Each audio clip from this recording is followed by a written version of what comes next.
Hello, what's up guys? Pag-usapan lamang po natin itong kumakalat ngayon sa international. Actually, mga nakaraang buwan, nailabas na rin po ito pero hindi po natin naitapik dito mga sangka. Itong patungkol po sa sinasabing karamdaman na nagmula po sa isang hayop, no?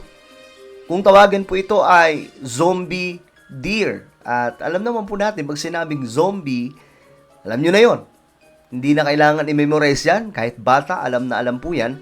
At marami po sa mga scientist ang nagwo-worry di umano tungkol po dito. Well, alamin po natin kung ano po ang balita ito. But anyway, before tayo magsimula, paki-subscribe po muna yung ating YouTube channel. Ayan po sa baba ng video na to, makikita nyo po mga sangkay ang subscribe button.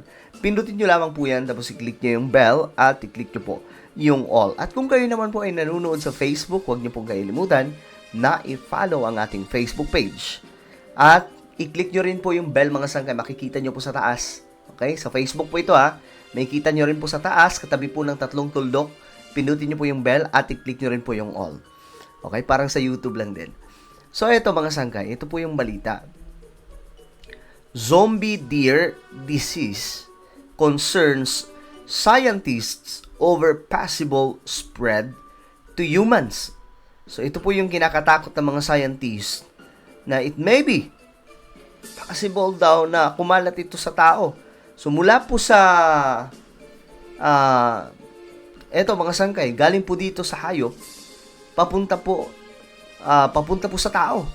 Pero wala pa naman siguro nababalitaan na nagkaroon ng pagka-transfer sa tao, no. Pero usually kasi halos yung mga karamdaman mga sangkay, like for example nagkakaroon ng pandemic, isa sa nakikita nila mga sangkay galing po sa hayop.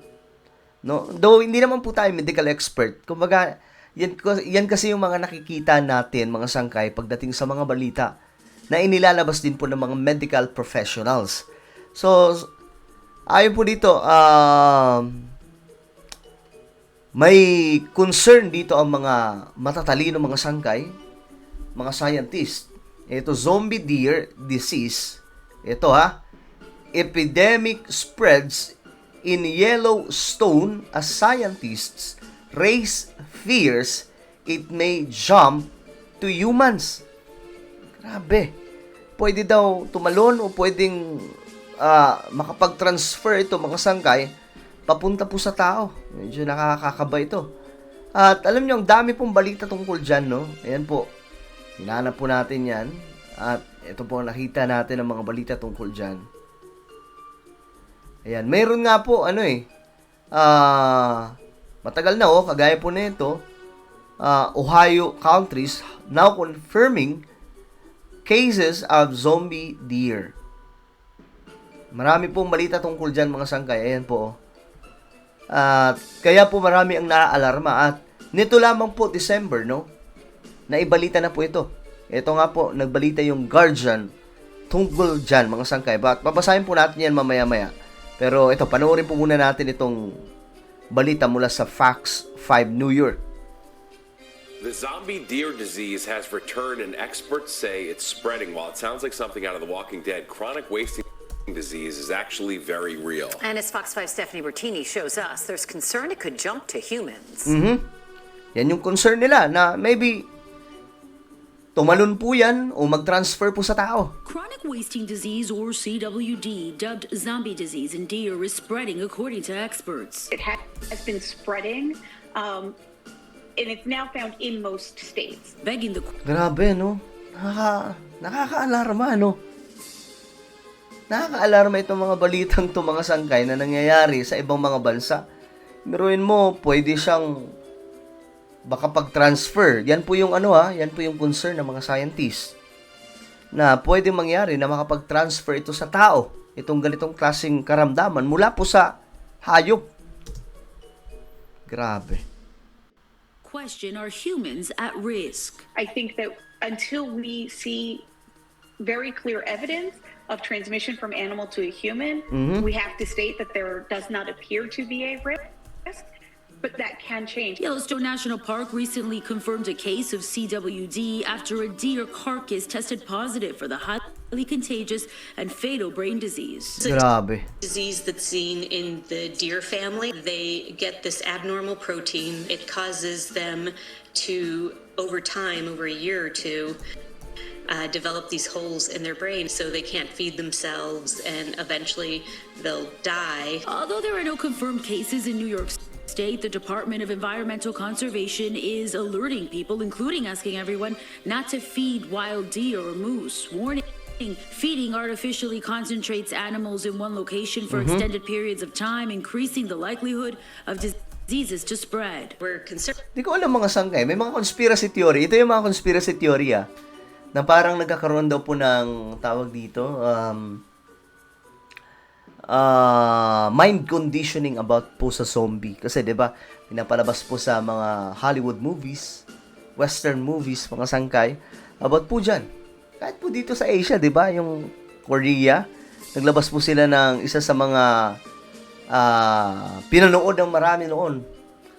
Maraming beses na po mga sangkay about zombie. Parang meron pong mind conditioning daw po.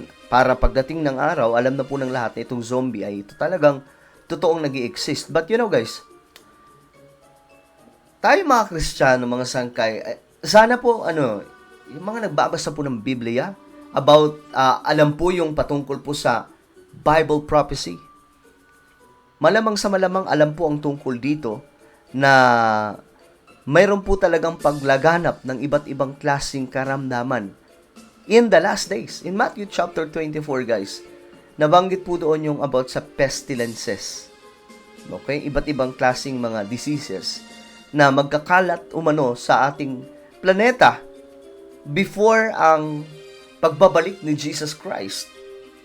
Okay? Ito po ay nakasulat sa Biblia. At ang Biblia, mga sangkay, yan po yung book of prophecy. Ang dami po mga propesiya dyan tungkol sa mga magaganap in the future. And more than 80%, mga sangkay, ay naganap na. At nasa final Bible prophecy na po tayo. Nasa last part na po tayo ng page ng Bible prophecy. Kaya naman mga sangkay, makikita po natin ngayon, war, climate change, paggaganap ng mga iba't ibang klaseng karamdaman. Diba? Kailan lang nagkaroon ng pandemic. So ito, tingnan po natin. Ito. Ikinakatakot po nila mga sangkay na it may be mag-transfer po sa tao mula po sa hayop. Medyo nakakaano no? Mga sangkay, ayan po. Yan po yung nila, concern ngayon, yung itong mga scientist. Pero sana, hindi mangyari, kasi pambira naman, napapanood lang natin sa mga movies yan, tapos biglang magiging totoo. Pero tayo sana mga Kristiyano, hindi na po tayo magugulat sa mga ganitong klaseng pangyayari. Bagkus lalo po yan mag-ignite sa atin, dahil lalo pong pinapatunayan neto na ang Biblia ay hindi po nagsisinungaling. Okay? Ito po ang nangyayari ngayon mga sangkay. Ang dami po, sa totoo lang kung magre-research po kayo, ang dami pong mga karamdaman ang lumalabas ngayon, mga hindi kilalang karamdaman. Ang bira. So ano po ang inyong komento tungkol dito? Just comment down below. And now guys, I invite you please subscribe my YouTube channel, Sangkay Revelation. Lalong-lalo na po sa mga born-again Christians dyan. Hanapin nyo lamang po ito sa YouTube, then click the subscribe, click the bell, and click all. Ako na po yung magpapaalam. Hanggang sa muli, this is me, Sangkay Janjan. Palagi nyo pong tatandaan that Jesus loves you. God bless everyone.